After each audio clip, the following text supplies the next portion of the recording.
Mommy, tell me about Advent. Well, Johnny, Advent is a time of preparation for the season of Christmas. It is a time to remember that Jesus is coming again. Or, Mommy, why are these candles on fire? Why do people come and put money in the jar and light these candles all the time?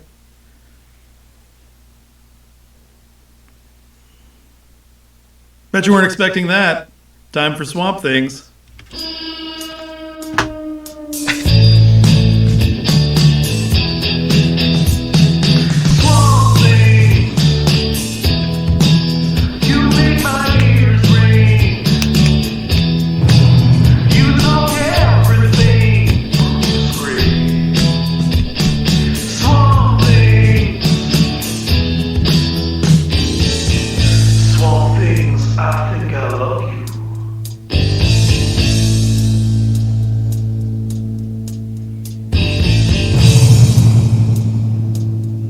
Views and opinions on this program are not necessarily views and opinions of Holy Family Parish in the Diocese of Hamilton. It was me all along! Hello, viewers, listeners. Welcome to Swamp Things, the show. I'm here with my illustrious co-host. I'm the Sam Tater, but you already know that. Everybody knows that. My illustrious co-host, Spicy C. Where are you, Spicy C? There you are. hey, Sam Tater, I would like a new title. Coadjutor host. Coadjutor? When a bishop is about to retire, the Pope can appoint another bishop to be his coadjutor, which means that he's named as a successor. So I'd like to be the coadjutor host of Swamp Things No. podcast. No? No, I don't think so. All right. Can I still be Spicy C? Yeah. No, that's good. Yeah, you can keep Spicy C All as right, I long like as Spicy C. you remain Spicy C. Yes, you know what else I noticed is that in that intro, I think I put on weight since then. I think I'm better looking than I used to be. What? I was looking at that picture and I thought, yeah, I've got less hair, but I think I'm better looking. Oh, well. You're a very positive guy. That's, I don't even know what to say. But wait a minute. You have to be careful with those comparatives because better looking does not mean good looking. Just better looking. Right, if you were terrible looking to begin with. Yeah, and now now you're better looking. you're mediocre. You're just slightly less terrible looking. Sam, I'm sure. I could agree with that, for sure. Speaking of haircuts, I need a haircut. Yep. My wife is my barber. I've just gotta. She's always happy to cut my hair, but it's just like I get lazy and don't. I cut all the kids' hair. Okay. All my kids' hair. Use a bowl. Oh, shoot, the secret's out. No, I don't use a bowl. Anyway. Hey, what's new? Besides What's new? Well, we got a new member of the family. a new member of the family? Yeah, a new Michelle member and you of have a this- new. No, Child? not Michelle and A I. pet? It's a new member of the farm family. Oh, the farm family. Yes. Okay. Let's see if we can bring it up here. There it is. What Actually, is this it? is not an actual photo of the new member of my family. This is a Fordson Super Dexta. It is a 1958 tractor that we picked up from our friends Greg and Suzanne. And we traded them for some meat, which I thought was a great deal. Were they made by Ford? They are made by Ford, yes. And I think the engine in this particular one is made in Britain. It's a Perkins 3-cylinder diesel.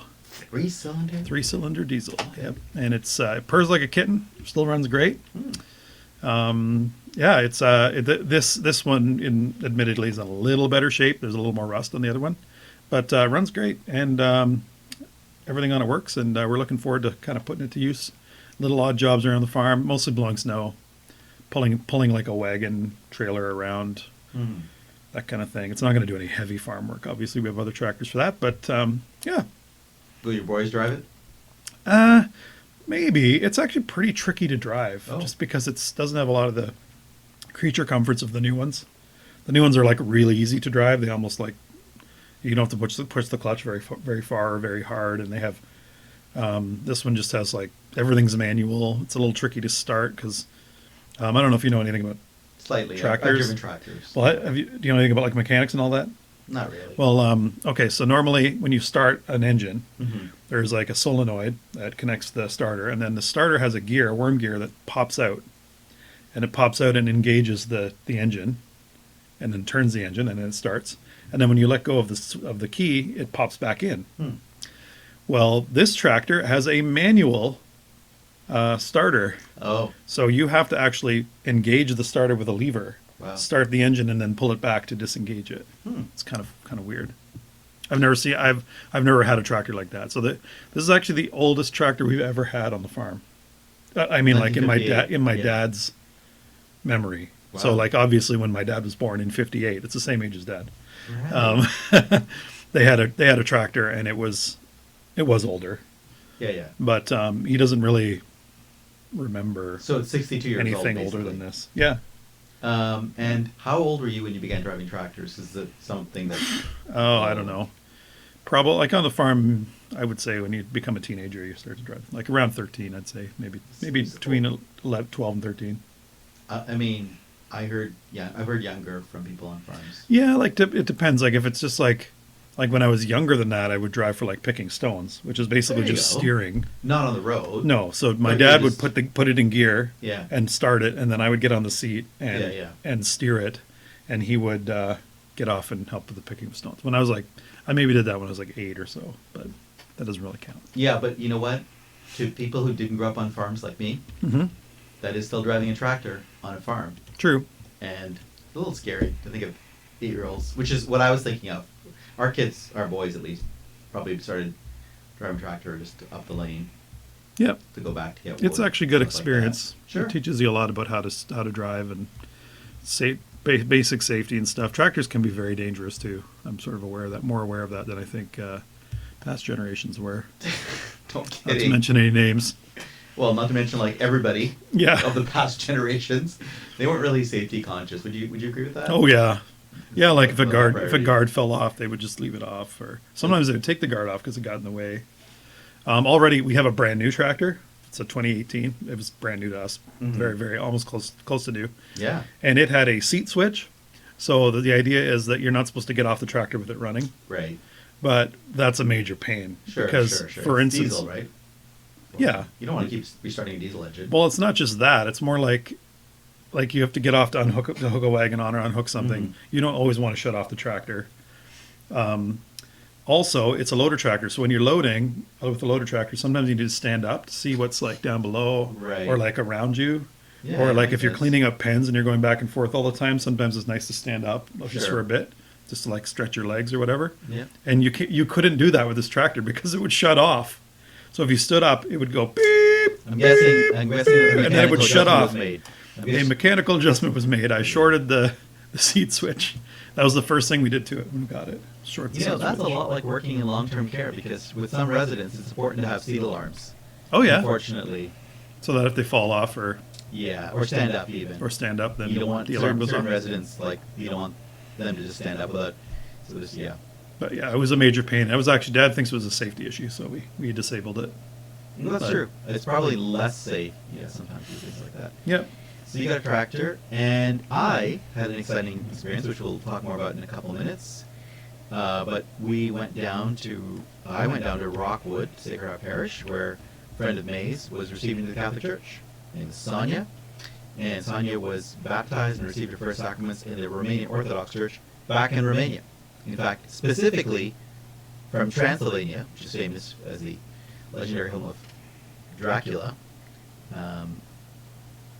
So pretty great to be there. And because she'd already received her sacraments in the Catholic Church, what happens is you just stand up in front when at a certain point in the Mass people are praying the creed, and then after that there's a little profession of faith by the individual, and just a simple welcome into the Catholic Church. So that was great. We'll talk more about that though, and what lies ahead of anyone who chooses to enter the Catholic Church in a couple minutes. Hey, what's up next? What's up next? Well, we have a interview that we recorded back in September, I believe, and it is with speaking of people entering the church, it's with a young woman from our community who entered the Catholic Church at a very, I would say, unusual age. She was kind of a tween when she entered the faith. So, and her conversion story ties in with our parish because we had a bit of a hand in it. One of the outreaches we did to her school at the time was somewhat instrumental in her journey. Sure. She had been going to a Christian camp, but it was sort of a tipping point for her was a visit from a team that came from our parish to go to her school. So We wanted to interview her and hear her story and hear what she likes. And she's also a big fan of the musical Hamilton. So It's a lot about Hamilton, but also a lot about moving to the country from the small town, well, small city. yeah, Belleville. Yeah. From Belleville to Walkerton and what that was like, right? Yes. So that was really interesting. And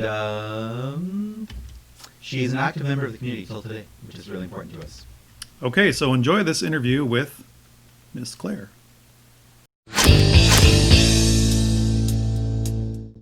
We're Hamilton ignoramuses, meaning we literally know almost nothing to zero about Hamilton. Elevator pitch, Hamilton should become the center of our lives as well, because it is a groundbreaking show that has changed musical theater and the way that we experience it. And that's why I think everyone should love it. like, how will my life be different if I'm really centered in Hamilton versus not? Like, what difference will it make? What's like really unique about it? I don't really know if it'll make your life different. It just makes you like a happier person, I guess. But what's different about it and is really cool, like maybe it's a good educational tool. It's a show about the founding of America, the founding fathers. So America then, told by America now. So it's a cast that's made up of completely people of color. It's told through rap and R&B music, which is really popular in America now. And it touches on subjects like slavery, which was like a big deal in America then, and now is, especially with like everything that's going on in our society right now, is a really like good thing to talk about. So I think it's just like a good educational tool, not only for like learning about the founding fathers and the founding of America, but also about like inclusion and equality and that sort of thing, which I really like about the show. Do you know much about how it was written and the purpose behind it? Like, I feel like a lot of the stuff that's been happening to do with race in the States is sort of came out after Hamilton. Yeah. So what was their intention when they made it? Yeah, I don't know much about Why this, now? so I could be wrong, but I know. So the writer is Lin-Manuel Miranda. He wrote and composed it, and it took him like, I feel like 8 years before the show made it to Broadway. Like it took him a long time writing it, and he started writing it, I believe, because he read the biography about Hamilton and really related to it. It's this like underdog story of a boy that's like doesn't have his parents and is poor and everything seems to be against him, and he like rises up and he becomes this like really important person in American history and helps shape the banks and make America a part of what it is. And he's from Puerto Rico, which is where the writer was from. So I think that it started with just his like, wow, I relate to this character, and just like grew to be so much more. And being a person of color, I'm sure that was like part of his intention to then make it about America now.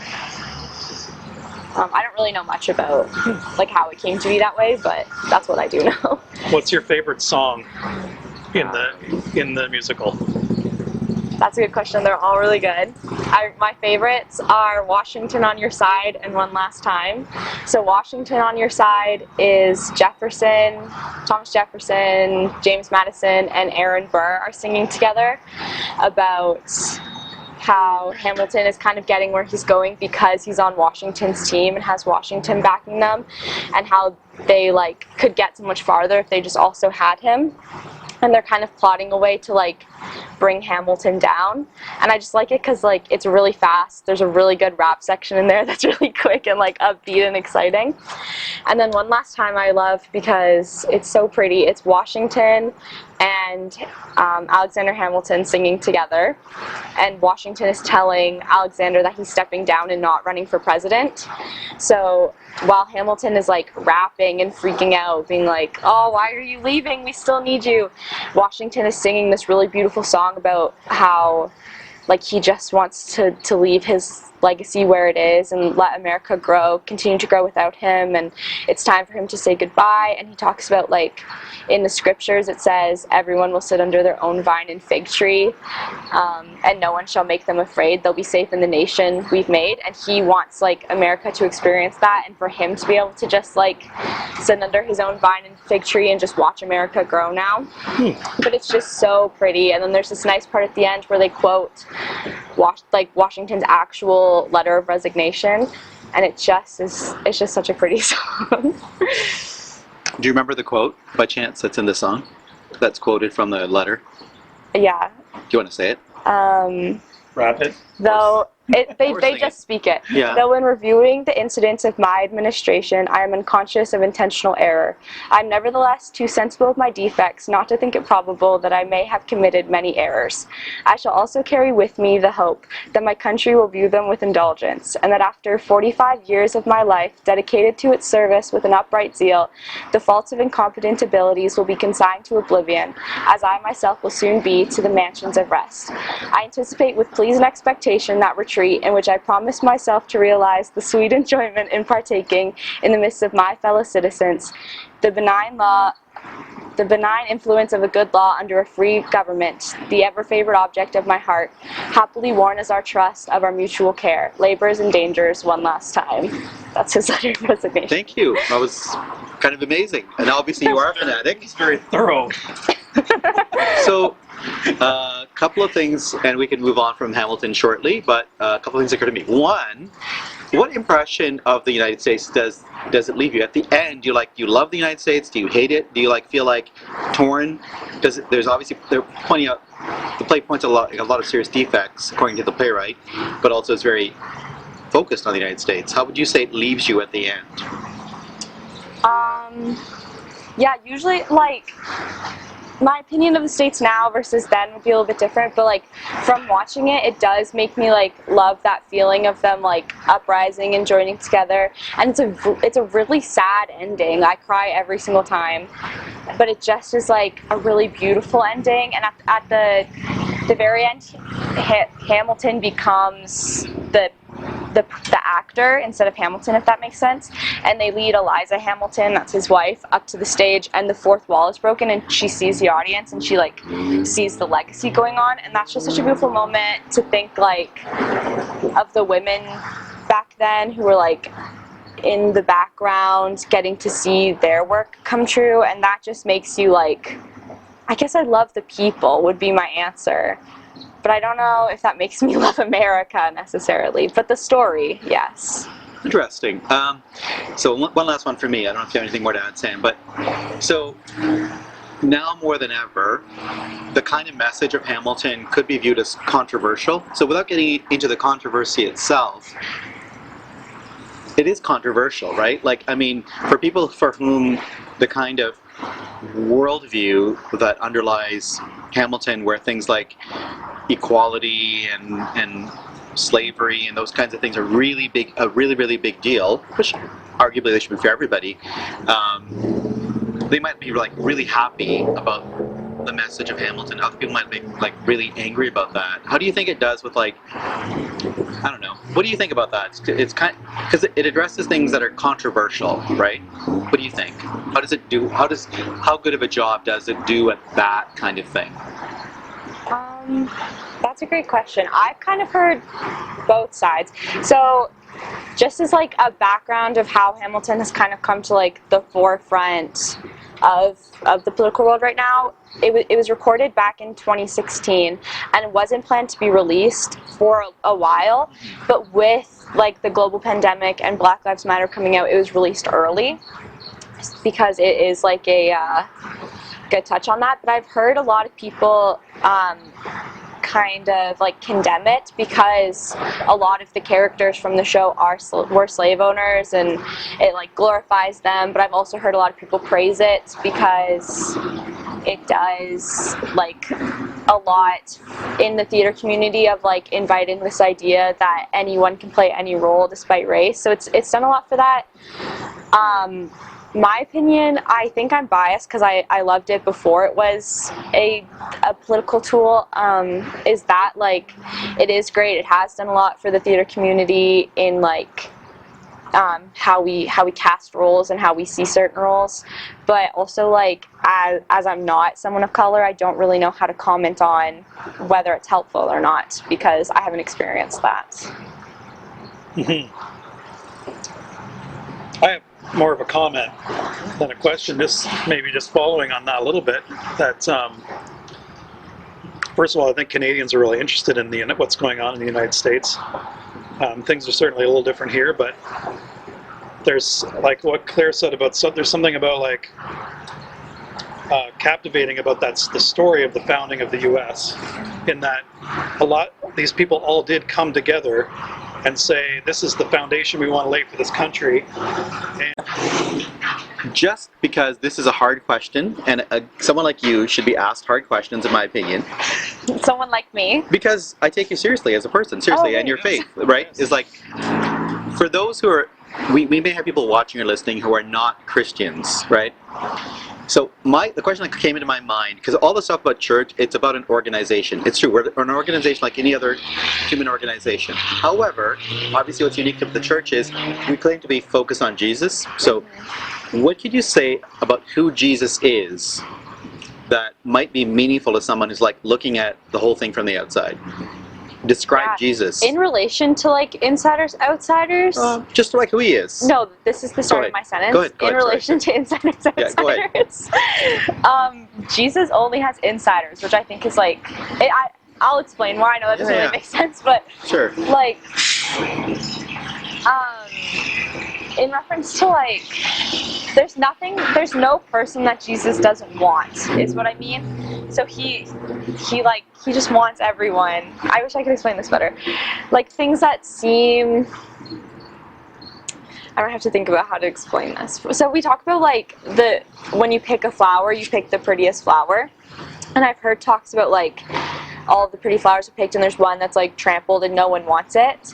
But then, like, the whole point of the scripture is that Jesus wants it. There's no flower that Jesus doesn't want. There's no person that Jesus doesn't want. And that's the attitude I think that we also have to have as Christians. There's no one that Jesus doesn't want, and therefore there's no one that we shouldn't want, like, in the church, in our lives. I hope that kind of... Oh, that's a great answer. Sounds like I'm going to infer from what you said, and you can can confirm or disagree with that. But we're not always like that, obviously, right? No. So a bit like Walkerton, or the United States of America, perhaps, but in our own uniquely Catholic and Christian way. What do you think, from your own experience as a kid before you became a Christian, and from people you know now, how do you think people whom you know who are not in the church see the church? What do we look like from the outside? Crazy. Like, what kind of crazy? Bonkers. What kind of crazy? I don't mind being thought crazy. That doesn't bother me at all. I'm calling myself crazy. Yeah, I understand. That wouldn't bother me. My guess is people on the outside sometimes see things about us that we need to hear about that are not, like, crazy in a good way. Yeah. Well, from like, I was pretty young when I joined 11, but, like, that's still pretty young. So I didn't really have time to, like, form an opinion, and me coming in to the church was just like, oh, this is, like, a tight-knit community. It had nothing to do with Jesus for me. I was at youth group, everyone was having fun and knew each other, and I was like, oh, I want that. That was my first impression. But I know from, like, being in a not Catholic family that the perspectives are a little different, that sometimes I've heard, like, my family members say, like, brainwashed as one of the things, or, like, classmates think it's crazy that on Saturday nights the youth, like, me and my church friends are going to mass and then hanging out afterwards instead of, like, going to a party. It does seem ridiculous, like, everything that we're doing, and especially when you're, like, so strong in your beliefs, it can seem really ridiculous because people are like, oh, but that's not what everyone else thinks, so why bother thinking that? Or, like, that's not what everyone else is doing, so why bother doing that? And then also, if we're too strong in our beliefs, like, we can turn those beliefs into hatred, which is really not what Jesus wants. But then that comes off like so hurtful to secular people or people outside of Catholicism that, like, if they don't know the love of Christ, we are the ones that are meant to show them the love of Christ, but we're like twisting that to be hateful and hurtful to them, and then they're not going to know the love of Christ because they're going to associate it with that. I know Catholics who would push back on that and say, yeah, but we owe them the truth. We've got to tell them the truth. But there's a kind way to tell the truth that's not Okay. Yeah. that's not hurtful, and I don't know. Jesus told the truth, but he wasn't mean to anyone. Are you he's pretty blunt, though. Would you agree? I think he was blunt. I wouldn't call him mean, but, like, no. He didn't have a lot of time for rich people, except under very specific circumstances. Yeah. Woe to you who are rich. Or Jewish leaders. Or the Jewish leadership at the time. Didn't you say something about Judas? What was the talk about Judas a little while ago? Is Judas among us? Yeah, everyone is a Judas. I heard about that. I'm really actually passionate about this. It's like Disney princess theology is another way of saying it, and like... Huh? What? Disney princess theology. Disney princess theology is going to be a subtitle on this. So, like, when we read the scripture, we often see ourselves as the good guy, when the truth is, well, we can be the good guy, but we are also the bad guy because our human nature is, like, to behave evilly, but because of God, we are truly good.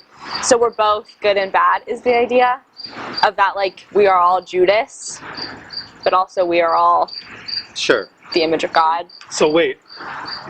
So when we see the Disney princess stories, we always think of ourselves as the princess? Yeah, that's the idea. You see yourself as the good guy, you see yourself as the Disney princess. The Disney princess, never the villain. People, but never the villain. Right. But in reality, we're all a little bit of both. Yeah. And there's... Like, for example, was it this past weekend was the reading about the wages? Yeah. And you would, like, think to see yourself as the laborers deserving the wages, or like, whatever, you'd see yourself as the good guy, or the guy giving the wages. Anyway, but we're the ones that are complaining that we're not getting our daily wages. That's a little off topic, but that's what I love about I don't know how we got here, but... Well, that's what I love about Exodus 90 and programs like that recognize our weakness, the weakness of people, and actually we focus on it a little bit more than most people would. Like, last night we had a meeting and we prayed, enter through the narrow gate, right? That one? It's a little bit like that. You might, if you hear that in church on a Sunday, you might go, oh yeah, I gotta walk the narrow path. But in our real lives, it's much easier for us to walk the wide path to destruction. It's easy, it's so, like, smooth and nice, and we follow it all the time, right? We're not actually the good guys most of the time. That's why we have to repent and turn to Jesus. It's a highway to hell and a staircase to heaven. Yeah. Right. And we have to wear pants No. turn to Jesus? Yeah. Oh, repent, not wear pants. Because I'm wearing shorts today. Wear pants. I'm wearing shorts today. It's a form of pants. That's wrong. That's relativism. What about... Shorts are not pants. Okay, what about, like, when you wear dresses? I love that. Disney I'm princess. not wearing a dress for you. Disney princess theology. Did you make that up? I did not. Somebody else made up Disney princess theology? Yeah. Hey, that's why stories make so much sense. That's why, like, parables and stories make so much sense to us, and Disney stories too. Like, they're all fairy tales, based on them. That in the parable we can see ourselves in so many different ways, so many different characters, and there's a lot of truth in those things, In things outside of scripture, it's actually, like, really nice to recognize that, like, the hero has faults and the villain has good qualities, and you can see yourself in both, because no one is, other than, like, Jesus and Mary, no one is, like, perfectly good or perfectly evil. We're all both. I would love to be part of a church, which we're not, but we could be. We should strive to be, where people who are like Black Lives Matter people and people who support the police would both say the church takes us seriously and it takes the other side seriously as well. It doesn't necessarily agree with us or agree with them, but it takes us seriously and it genuinely cares for the things that we care about. I would love to be part of a church like that. That's kind of what I'm trying to say in a more macro way. Same thing you were saying. That made a lot more sense than the pigeonhole. Yeah, okay, forget the pigeonhole thing. Does that make, do you agree with that? What do you think? I would love, like, Black Lives Matter people and police supporters to say, yeah, that church, they take us seriously. They listen to us all and they accept us all. and I don't have to pretend to be someone I'm not when I'm there. But they don't necessarily agree with us. But That's they don't important. necessarily agree with us. That's where it's not relativism. Agree with you, but respect your right to say it, sort of thing. Yeah. Yeah. I mean, I would love that, yeah.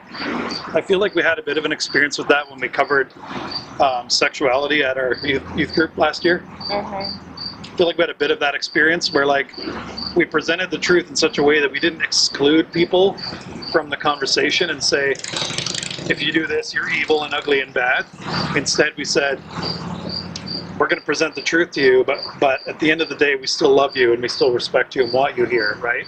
I think that's a winning message, that approach.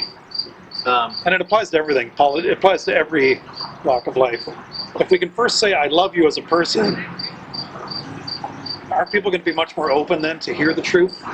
But also I see who you are, the way you define yourself. I see that. I see you as that person, even though I don't necessarily line up with everything you would say about yourself. But I, like, not love is like kind of bland, generic sense. Like, I don't know. It's like, I love everybody. No, you don't love everybody, because you actually have to get to, as human beings, you have to get to know people in order to like genuinely, like, for that person to feel like they actually know who I am. They actually, anyway.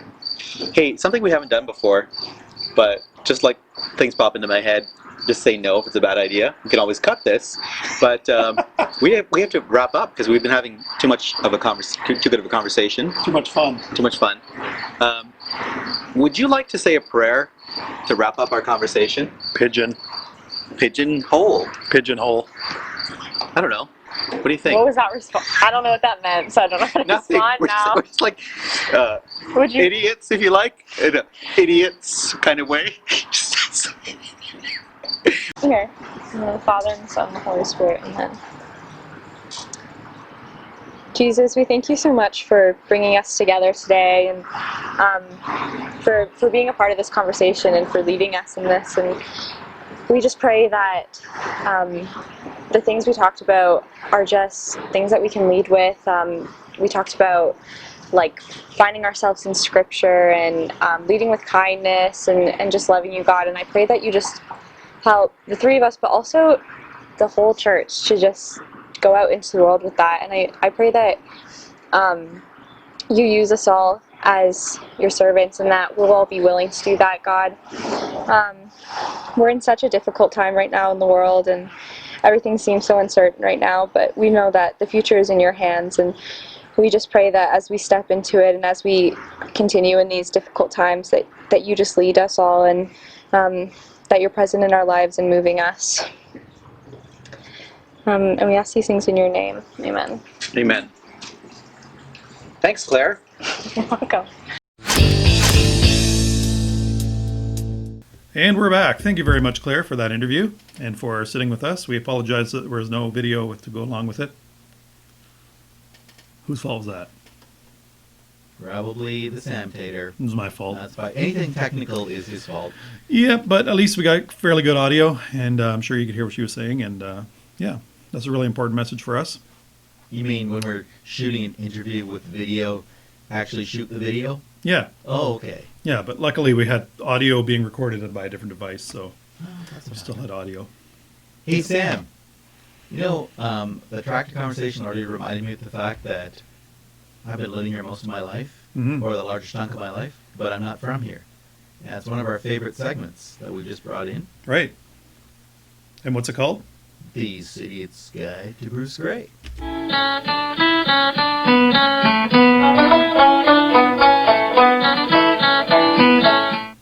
First of all, I need I need to put a straw hat on while that intro's playing, oh, like a little animation. and then you could put on like a wig with a man bun in it. I'm not a hipster.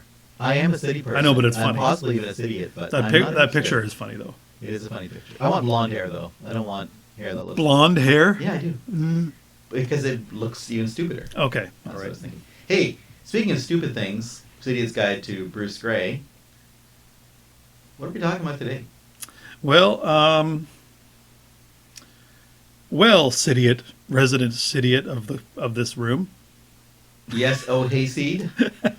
Oh hick. Oh. I'll stop. What I have on our outline today is stop stunt driving, Mm. because one of the beefs us Bruce Gray folk have with cityites is how they come up here and they think that because they're in the country and because the roads are long and straight for the most part, that they can just drive however they want and as fast as they want. And so stunt driving. And I don't know if it was maybe because of the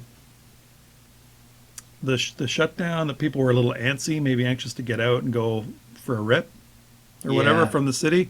But there was a lot of stunt driving charges this year in Bruce County. I wish I had looked up that number, but I remember reading an article in a local paper about the alarming number of stunt driving charges. Well, Mary, my wife, is the editor of the local paper in Dundalk, which is the southeast corner of Bruce Gray. Gray County, yeah. Well, yeah. If you look at Bruce Gray as a whole, it'll be the southeast corner, closest to the GTA, basically.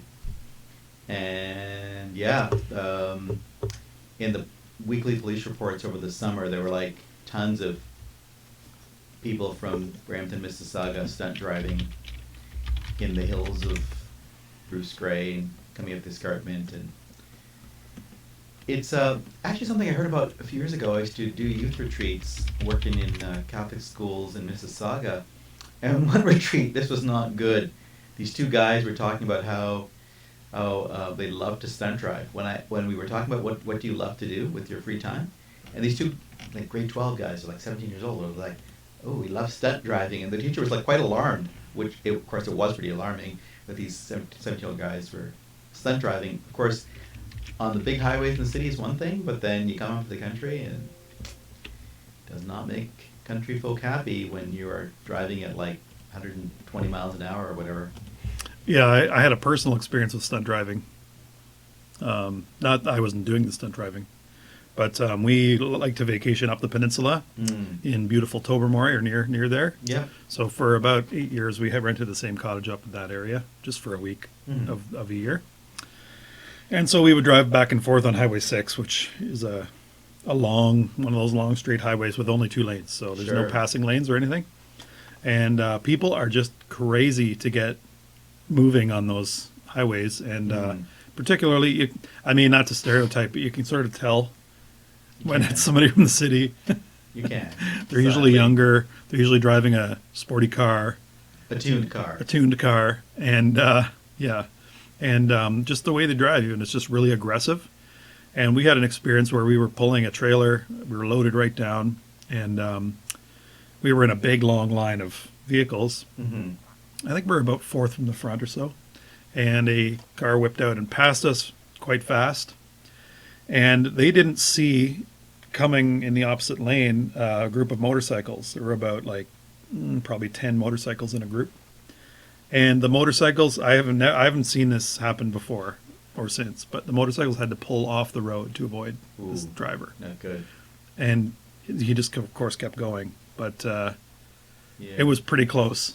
Like we were both, everybody's coming at each other, and to make motorcycles go off the road, I'm a motorcycle rider myself, and it's very dangerous to hit the shoulder. Sure. It's very, very easy to wipe out or crash or whatever. And they all did it. They were not happy.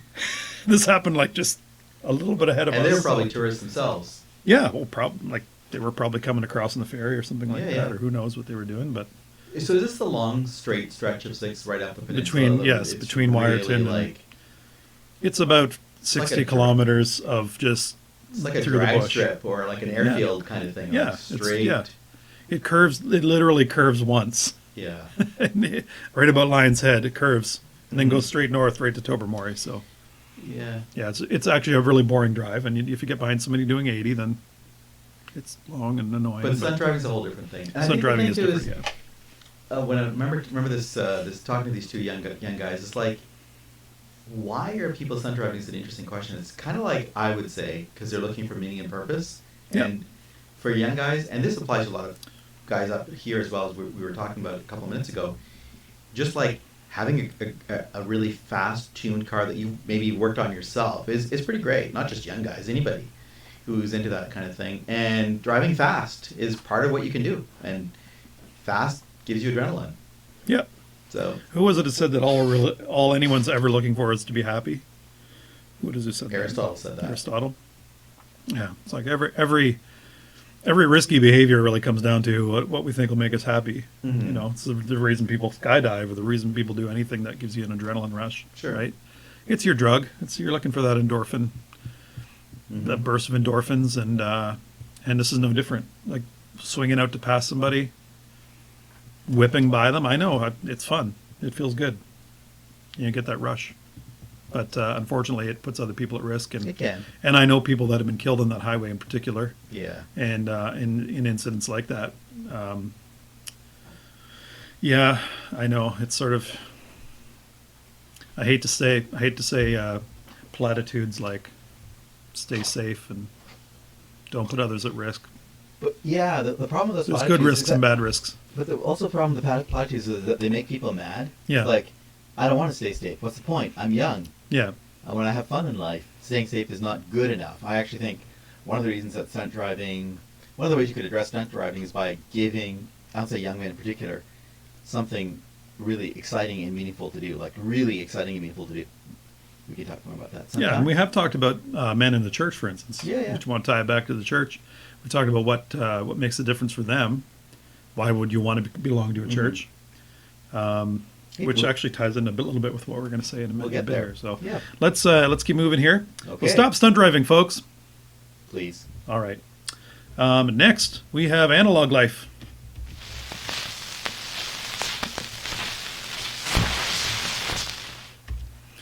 Okay, actually, I'm going to retract the last thing you said. Stop stunt driving. How about stunt drive safely? Well, fun. Anyway, analog life. I did not. That wasn't me. That was him. I said safely. That makes it How okay. can you stunt drive safely other than on a track? Oh, okay. Here's a thought. Hey, analog. So analog means things that are not digital. My idea, which is a little crazy, but I think everybody will relate to this immediately because it's something that I hope you do, whoever you are, is laughter. Laughter is analog. It's not digital. It's kind of weird. So Sam, I think you love making people laugh. And that's why you even like we're doing this crazy podcast. Why do you like it when people, I'm going to say, laugh at you? You like people laughing at you, don't you? I would say so. I would say that's pretty true. Why do you like people laughing at you? I would say because, well, like you said, it's analog on a very like ordinary, human, basic level. Laughter really gives you an in with people. Like it really it reaches people on a level that mere words can't. Right. I agree. I think I'm not an expert on presenting. I've given a lot of presentations though. Sure. Like hundreds and hundreds of presentations. Absolutely. And one of the things that really gets people to retain what you're saying is laughter. That And reminds I think me. I'm not an expert, but I think that's actually a medical scientific fact. If you can get people laughing, especially close to the beginning of your presentation, the retention rate is very high, is like much increased over just here are the facts. I'm going to present these facts, but if you can get them laughing, you can engage them on a different level. That's why I like making people laugh. I actually went to a seminar on preaching a couple of years ago, and a Dominican, like our pastor here at Holy Family is a Dominican, but Dominican priest, his name I can't remember, it doesn't matter, but he was into theater, and like he's written plays and produced plays and so on, but he was talking about when you want to make a really serious, important point, and you want people to remember just exactly what you said. He said it was to do with the brain chemistry, actually. It's a physical thing that happens to us as people. When you laugh, your brain is primed to receive something really important. So people often, he said, don't just tell jokes if you're giving out, like preaching or giving a talk or whatever, just for the sake of jokes. Use your jokes so that, or humorous comments, whatever. Laughing at yourself is a big one for me. I like laughing at myself. Just before you want to say something really important. Well, actually, it makes a lot of sense. It's exactly what you said, I would say. So what's it like when you laugh or when I laugh? What's going on within us? Why are we laughing? Well, there's obviously it's an expression of joy, right? Yeah. When you find something funny, it's a Mhm. positive emotion, Mm-hmm. right? You don't laugh at something that hurts your feelings or makes you sad. I'm going to disagree. Are you? I'm going to say when people feel awkward, including me, when I feel awkward, sometimes I laugh like a little nervously because I feel like a little unsure, and so I kind of feel like, oh, if I laugh, that'll kind of cover over my awkwardness. Oh, really? Yeah. All you need to launch a So that's a possibility. And sometimes I think laughter is mean. Like, if you want, like, kind of, it's almost like a bullying thing where, like, someone laughs at someone else because they don't want negative attention. They want to push negative attention somewhere. I don't know. I love laughter. I think it's actually great, but Hey, it's not always. check this out. What? What?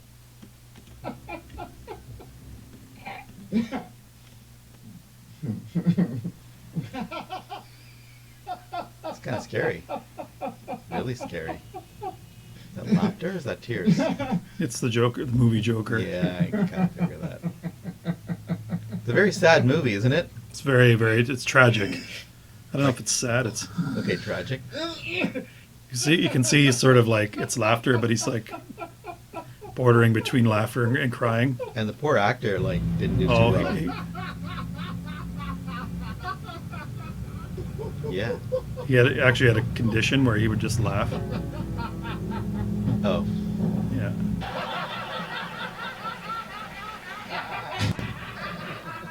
It's kind of, that's really scary.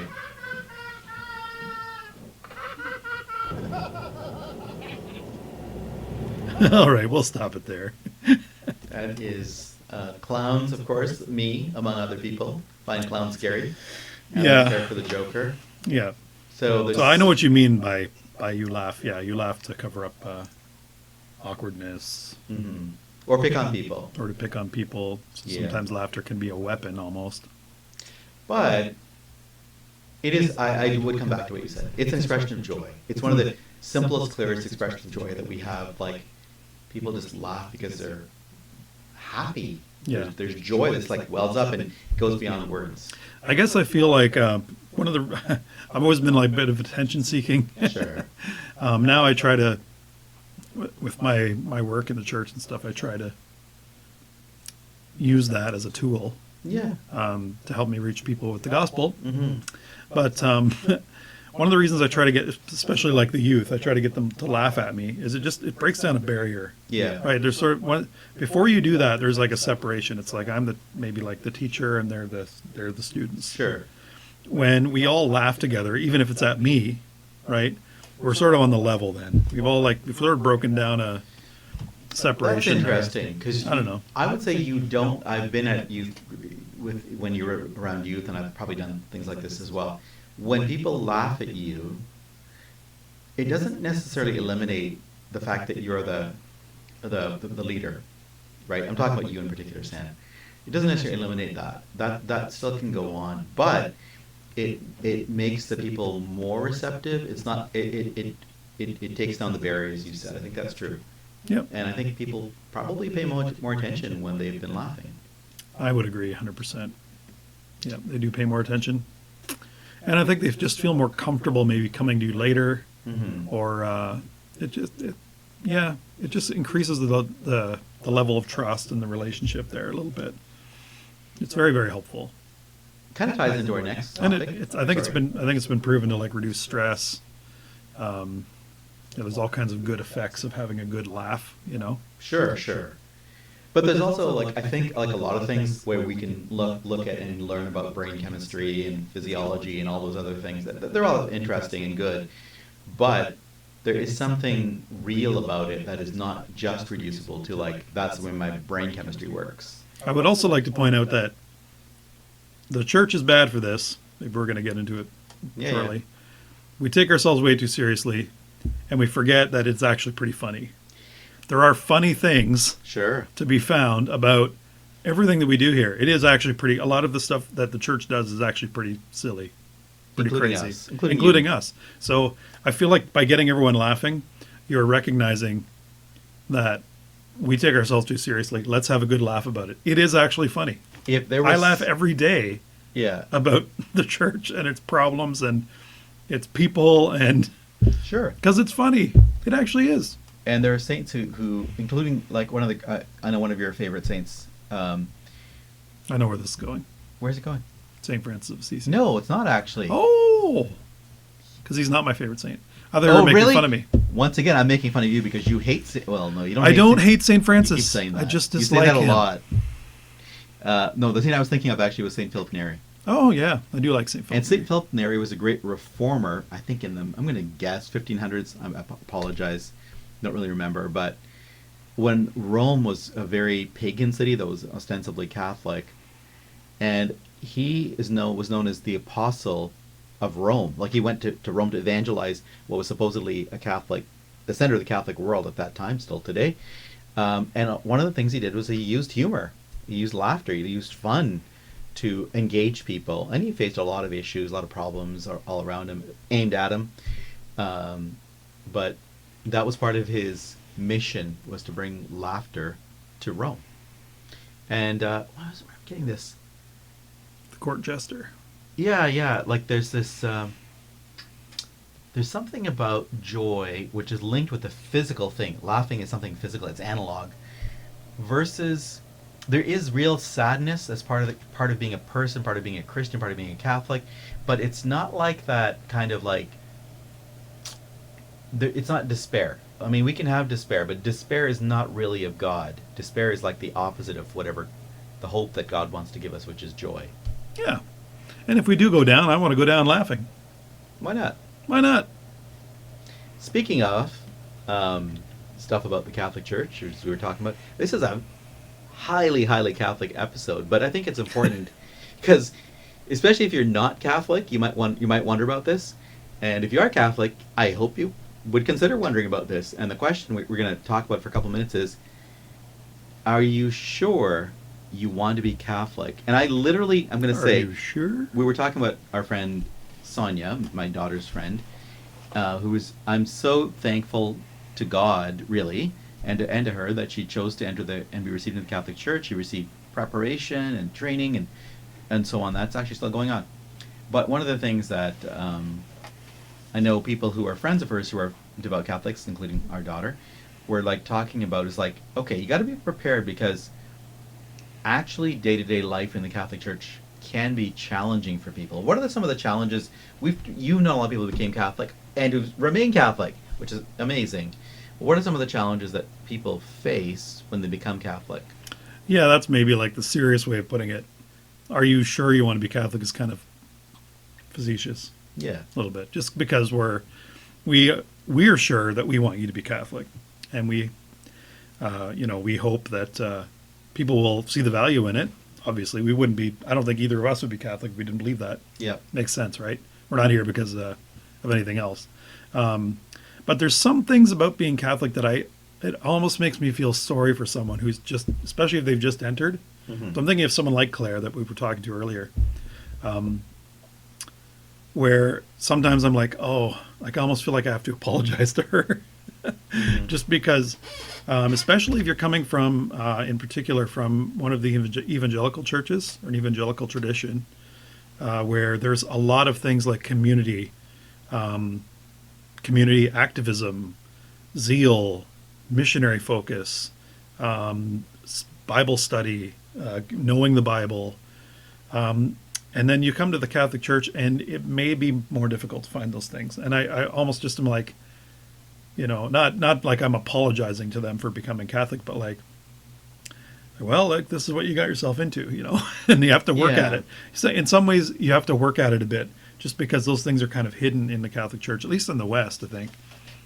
Sure, I think you're said right. that well, but I remember listening to a talk by a priest who'd done some summer, a few months of the year, every year he'd be going down to Jamaica, and it was really interesting. I don't know if I completely agree, but I think there's something to this. He said, why is it that the Catholic community in Jamaica, as he experienced it, I think it was Jamaica, was so joyful? And like people sing, clap, laugh at church, right?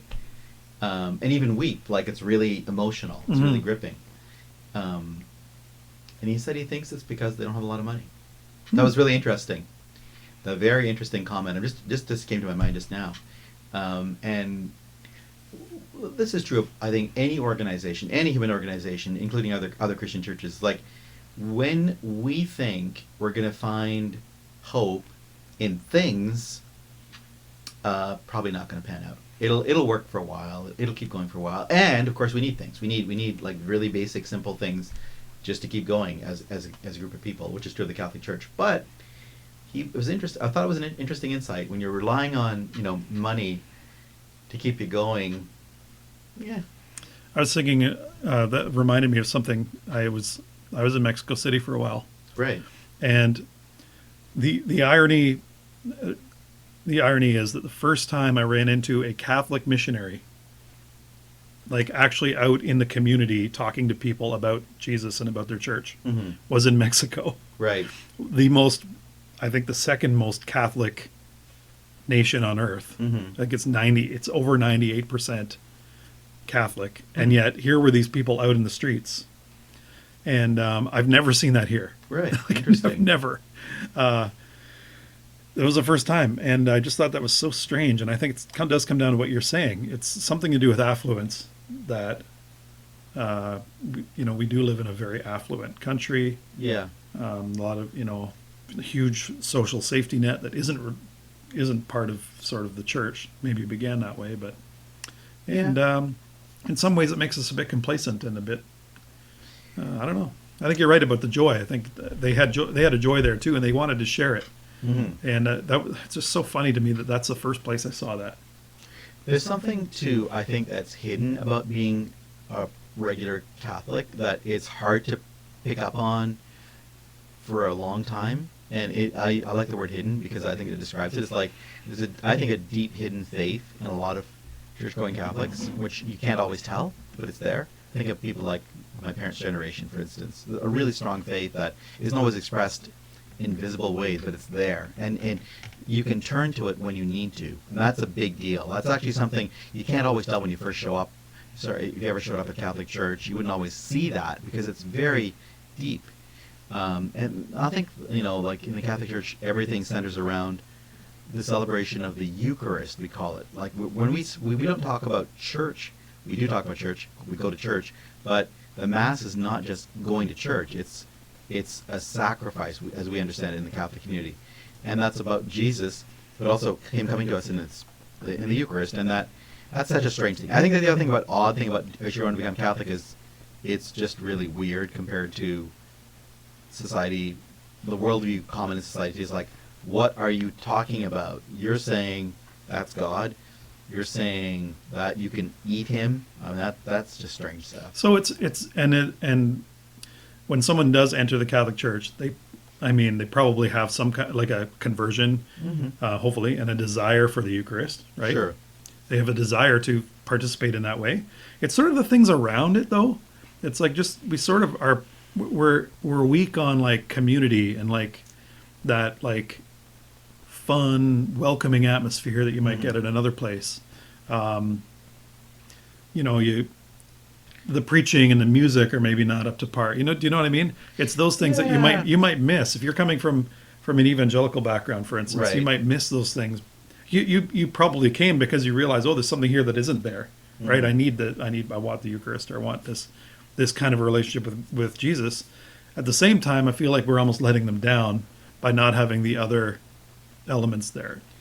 But I think part of it too is it takes a bit of maturity in life to go beyond the things that bring you immediate happiness. Yeah. But that still raises the question for me of like, what is actual community? Because that certainly Jesus came to bring people together.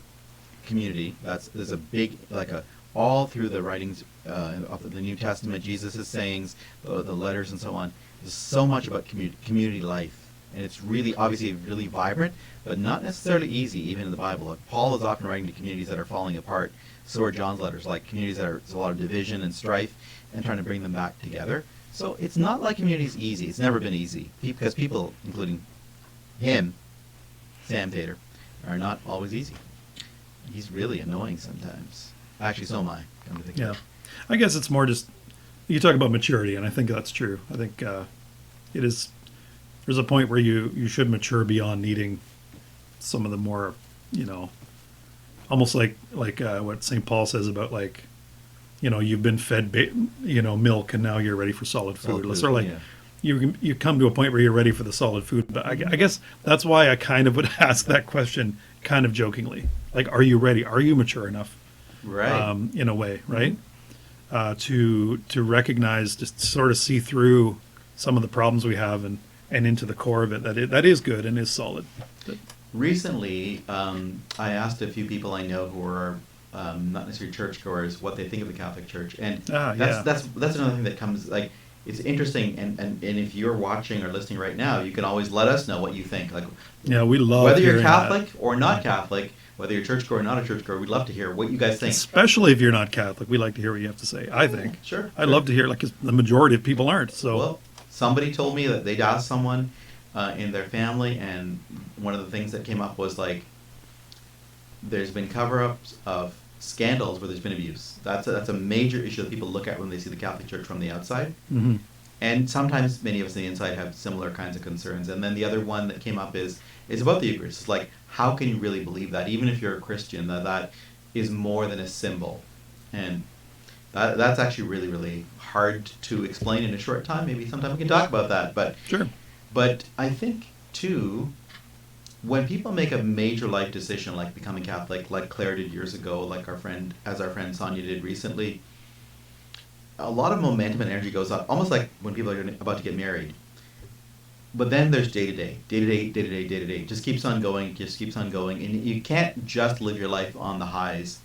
And you have to be prepared for, like, okay, how will you sustain that journey once it's no longer that drive to get in there? It's partly our responsibility, who are members of the church, to say, like, okay, let's support people who are coming in. Mm-hmm. Okay, time for Raptors update. Speaking of Catholic, I'm going to tell you about two old friends to whom we have to now say goodbye. Serge Ibaka, the guy with the red jersey, who's darker hued in hue. Darker hue. And Who's Hugh? who is Hugh? No, I'm just kidding. And Marc Gasol in the black jersey.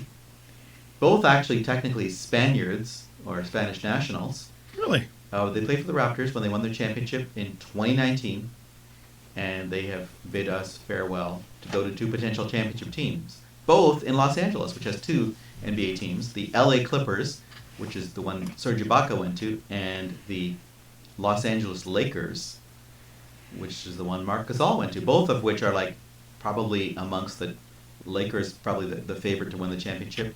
And hey, here's a weird thing. The NBA season is starting again next week. Training camp starts December 1st. I'm going to start their games December 22nd. That's their plan anyhow. So goodbye, Serge. Goodbye, Marc. Thanks for helping to bring us a championship here in Canada. And that is a Raptors update for this week. Good. Thank you, Spicy C. Thank you, Sam Tater. I mean, the Sam Tater. The Sam Tater. Yeah, there's only one of me. So that is our show for today. We hope you enjoyed.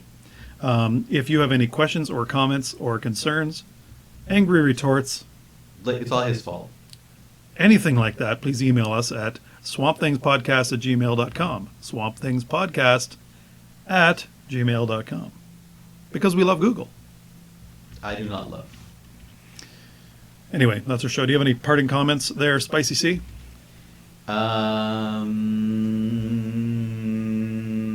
No. Nope. No comments, eh? All right. Well, then I guess we will bid you farewell, everyone. Adieu. Adieu. Hey, Good those night. guys are both Catholic too, the Ibaka Oh. and Gasol. That's great. Yeah. Thank you.